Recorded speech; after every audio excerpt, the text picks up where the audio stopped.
सभी को हमारा भाव से जय स्वामीनारायण। क्या किसी ने बोलती चलती हुई हनुमान जी की मूर्ति के बारे में सुना है? अगर नहीं तो आइए एक रहस्यमय इतिहास जाने। आज इस दुनिया में हनुमान जी के मंदिर तो बहुत है, लेकिन उन सभी हनुमान जी के मंदिर में से सारंगपुर कष्टभंजन देव हनुमान जी महाराज का जो प्रताप है, वैसा आज इस भूतल पर कहीं नहीं है। आज सारंगपुर मंदिर में कितने भी कोई दुखी इंसान आए, उसके सारे कष्ट हनुमान जी हर लेते हैं। या फिर कोई व्यक्ति भूत, प्रेत, पिशाच, ब्रह्म राक्षस या कोई भी मलिन आत्मा से पीड़ित हो, पर यहाँ पर जब हनुमान जी के सामने आए तो कितनी भी भयानक आत्मा हो वो निकल जाती है। या फिर कितना भी बुरा साया हो, या फिर तांत्रिक विद्या, काला जादू हो, वो सब नष्ट होकर टूट जाता है। और ख़ास बात तो ये है कि अगर बहुत प्रयत्नों के बाद भी हनुमान जी के सामने शक्तिशाली आत्मा नहीं निकलती, तब हनुमान जी के बाजू में जो लकड़ी है, उस लकड़ी से मलिन आत्मा कैसे निकलती है वो भी जानेंगे। ये हनुमान जी की मूर्ति किसने स्थापन की थी और कब की थी, आइए उसका इतिहास विस्तार से समझे। सर्व अवतार के अवतारी, सर्वोपरि पूर्ण पुरुषोत्तम भगवान श्री स्वामीनारायण, उनके 3000 से ज्यादा तो परमहंस संत थे। वो संतगण सत्संग हेतु गांव-गांव में विचरण करते थे और सारंगपुर में भी करते थे। इस सारंगपुर गांव में 3 साल वृष्टि नहीं हुई थी और सभी जगह दुकाल व्याप्त था। इसका कारण ये था कि गांव वालों से कोई स्वामीनारायण भगवान के संत का अपराध हो गया था।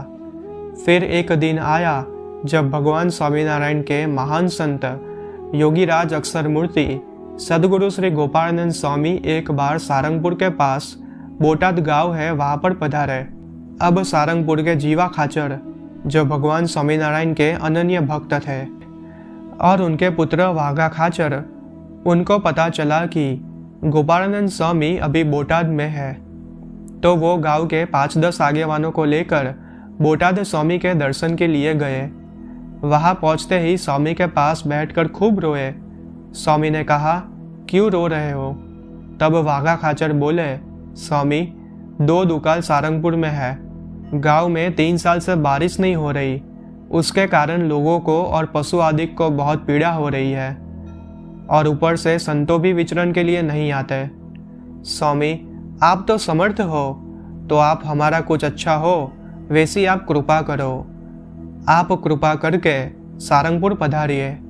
फिर स्वामी ने कहा, ठीक है चलो हम आ रहे हैं। गोपालानंद स्वामी सारंगपुर पधारे और आसपास घूमकर एक बड़ा सा पत्थर था, उस पर हाथ रखा।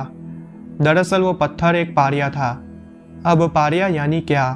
तो पहले के समय में जिनके पूर्वज धर्म के लिए मर जाते थे, तो उनकी स्मृति में पत्थर का पारिया करते थे।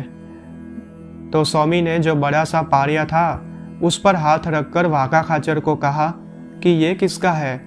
तब वो बोले, ये तो मेरे बापूजी के बापूजी का है, जो धर्म युद्ध के लिए खप चुके थे। तब स्वामी ने कहा, इस पे हनुमान जी की मूर्ति बनाए तो? वाघा खाचर तो खुश होकर कहने लगे कि तब तो बहुत अच्छा है, मेरे पूर्वज का भी मोक्ष होगा और गांव वालों के लिए भी अच्छा है। फिर स्वामी ने कहा, ये पत्थर को दरबारगढ़ में लेकर आओ। दरबारगढ़ यानी जहाँ पर भगवान स्वामीनारायण रुकते थे, और अभी वहाँ पर स्वामीनारायण भगवान का मंदिर है, वो हनुमान जी के मंदिर के सामने है। अब गोपालानंद स्वामी ने कांजी कड़िया को कहा कि आप एक सुंदर सी हनुमान जी की मूर्ति बनाओ। अब कड़िया यानी कौन? तो जो छोटे मोटे मकान बनाते हैं और दीवारें बनाते हैं, उनको कड़िया कहा जाता है। अब स्वामी ने कांजी कड़िया को मूर्ति बनाने की आज्ञा की। तब उन्होंने कहा कि स्वामी मुझे तो शिल्प कला नहीं आती और मूर्ति कैसे बनाते हैं वो भी नहीं पता। तब गोपालानंद स्वामी ने आशीर्वाद दिया कि जाओ मूर्ति बनेगी तुमसे, और स्वामी ने कागज में चित्र बनाकर दिया और कहा, ठीक ऐसे ही मूर्ति बनाना। और थोड़े समय में मूर्ति तैयार हुई। मूर्ति तैयार होने के बाद वाघा खाचर ने प्रतिष्ठा करने के लिए सदगुरु श्री गोपालानंद स्वामी को संदेशा दिया। फिर गोपालानंद स्वामी सारंगपुर पधारे और विक्रम संवत 1904 आसो वध पाचम के दिन प्रतिष्ठा का दिन आया, तब हजारों लोग वहां पर आने लगे। दिव्य वातावरण हो गया। श्री हरि के आश्रित पवित्र ब्राह्मणों से हनुमान जी की प्रतिष्ठा विधि करवाई। शास्त्रोक्त विधि विधान से मंत्र ब्राह्मण लोग बोलने लगे। ढोल नगारे मृतांग शंखनाद बजने लगे और अखंड नैष्ठिक ब्रह्मचर्य वाले सदगुरु श्री सुकानंद स्वामी और सदगुरु श्री गोविंदानंद स्वामी को प्रतिष्ठा की आरती करने को कहा। उस समय अदृश्य रूप में 52 हनुमान जी वहां आकर खड़े हुए और गोपालानंद स्वामी को पूछा कि हम सब में से कौन इस मूर्ति में प्रवेश करे। तब गोपालानंद स्वामी ने केशव जीवन दास जी स्वामी को समाधि करके अक्षरधाम में जाने को कहा और भगवान स्वामीनारायण को पूछ कर आए कि कौन से हनुमान जी को प्रवेश करवाना है। तब स्वामीनारायण भगवान ने कहा कि जिसने हमारी वन विचरण में सेवा की थी वो राम भक्त अंजनी सूत हनुमान जी इस मूर्ति में प्रवेश करे। और फिर ये बात केशव स्वामी ने समाधि में से वापस आकर कही। और फिर गोपालानंद स्वामी ने महाप्रभु नीलकंठ वर्णी की वन विचरण में सेवा करनार राम भक्त हनुमान जी को उस मूर्ति में प्रवेश करने को कहा और हनुमान जी ने प्रवेश किया। सदगुरु सुकानंद स्वामी और गोविंदानंद स्वामी ने प्रतिष्ठा की आरती उतारी और सदगुरु गोपालानंद स्वामी की वयोवृद्ध उम्र थी, इसलिए वो एक लकड़ी रखते थे।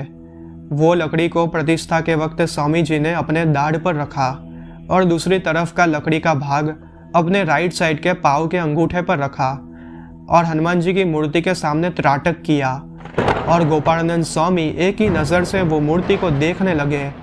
तब स्वामी हनुमान जी की मूर्ति में ऐश्वर्य डालने लगे। तब पूरी मूर्ति कांपने लगी। मूर्ति चैतन्य बन गई। मूर्ति को पसीना निकलने लगा। चारों तरफ तेज तेज हो गया और मूर्ति में से आवाज़ें आने लगी और मूर्ति का पूरा मुंह खुल गया। ये देखकर आसपास के लोगों को बहुत आश्चर्य हुआ। काफ़ी लोग ये देखकर डर गए। उस समय धोलेरा के गरास या भोजा भाई स्वामी के बाजू में ही खड़े थे। उन्होंने स्वामी जी को त्राटक से हिला दिया और स्वामी को विनंती की कि हे स्वामी, हनुमान जी की मूर्ति में इतना ऐश्वर्य मत डालो।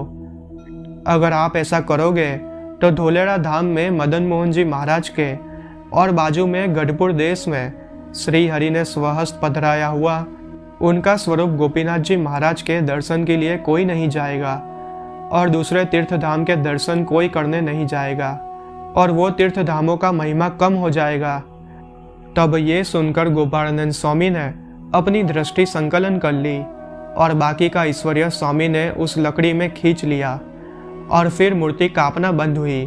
और तब गोपालानंद स्वामी बोले कि भोजा भाई, अगर आपने मेरा ध्यान भंग नहीं किया होता तो मैं इस मूर्ति को इतना समर्थ बना देता कि मूर्ति बोलने लगती और हाजरा हजूर हनुमान जी आते। इस घोर कलयुग में हनुमान जी की बोलने वाली मूर्ति स्थापना करना चाहता था, लेकिन कोई ना, इतना ऐश्वर्य बस है। फिर गोपालानंद स्वामी ने हनुमान जी को आज्ञा की कि यहाँ पर जो भी जीवात्मा पापिष्ट इंसान आए उसके गुनाहों के सामने देखना मत और माफ़ कर देना और उसके सारे कष्ट आप दूर करना और सबकी मनोकामना आप पूरी करना। और जो भी उस मूर्ति के शरण में आते हैं वो शरणार्थी का कष्ट दूर हो, इसलिए मूर्ति का नाम कष्टभंजन देव हनुमान जी रखा। तब से लेकर आज तक अभी भी कष्टभंजन देव और सदगुरु गोपालानंद स्वामी हनुमान जी के दरबार में आने वाले लोगों का कष्ट दूर करते हैं। और कितना भी भयानक भूत प्रेत डाकिनी साकिनी चुड़ैल जंड जोड़ वैताल भैरव ब्रह्म राक्षस कृत्या यक्षिणी पिशाच आदि के प्रवेश से पीड़ा सहन करने वाले लोग अगर इस कष्टभंजन देव के शरण में आते हैं तो उनके कष्ट तत्काल दूर होते हैं। अरे इतना ही नहीं, सारंगपुर के सीमाड़े में अगर पीड़ित व्यक्ति आए, इतने में तो उसके ऊपर जो साया है वो चिल्लाने लगता है। और जानने जैसी तो ये बात है कि जो लोग आत्माओं से पीड़ित होते हैं उनके निवारण के लिए हनुमान जी के स्तोत्र मंत्र नाम जाप चलता है। पर कुछ कारणों अगर व्यक्ति के अंदर से बलवान वेताल भैरव या मलिन देव कुछ बोल ना रहे हो या फिर उस व्यक्ति के अंदर से ना निकल रहे हो, तब स्वामीनारायण महामंत्र की धुन करने में आती है। और फिर उस समय जो हनुमान जी के पुजारी है वो स्नान करके शुद्धि पूर्वक जो सद्गुरु गोपालानंद स्वामी जी की ऐश्वर्य वाली लकड़ी है उसको जल में भिगोकर वो जल का छिड़काव करते हैं और लकड़ी का स्पर्श करते हैं उस पर, तब कितना भी भयानक शक्तिशाली आत्मा हो वो जलने लगता है और जोर जोर से चीखने लगता है और वो व्यक्ति में से मलिन आत्मा निकलकर हमेशा के लिए भाग जाती है और वो आत्माओं का मोक्ष भी होता है। ये लकड़ी हनुमान जी के बाजू में ही रखी जाती है। दरअसल प्रतिष्ठा के बाद गोपालानंद स्वामी ने वो लकड़ी देकर कहा था कि जब कोई भी उपद्रव दूर नहीं होता तब इस लकड़ी को भिगोकर उसका जल का छिड़काव करना, इससे वो उपद्रव दूर हो जाएगा। सारंगपुर हनुमान जी के दरबार में आने वाली आत्माएं हनुमान जी से संवाद भी करती है, वो वहाँ पे सुनने को भी मिलता है। और जो पीड़ित लोग होते हैं वो जब ठीक हो जाते हैं तब उनको स्वामीनारायण महामंत्र और हनुमान जी का मंत्र ओम नमो हनुमते भय भंजनाय सुखम कुरु फट स्वाहा, ये मंत्र का जाप करना होता है। सद्गुरु मुक्तानंद स्वामी का मारुति स्तोत्र जो उन्होंने रचा है उसका पाठ करने से पीड़ित व्यक्ति को मलिन आत्मा से मुक्ति मिलती है। आज देश विदेश से हजारों लाखों लोग इस हनुमान जी के दर्शन के लिए हर रोज आते हैं। आते वक्त दुखी होते हैं और वापस हंसते हुए जाते हैं। तो आइए अब जानते हैं ये मंदिर कहाँ पर स्थित है।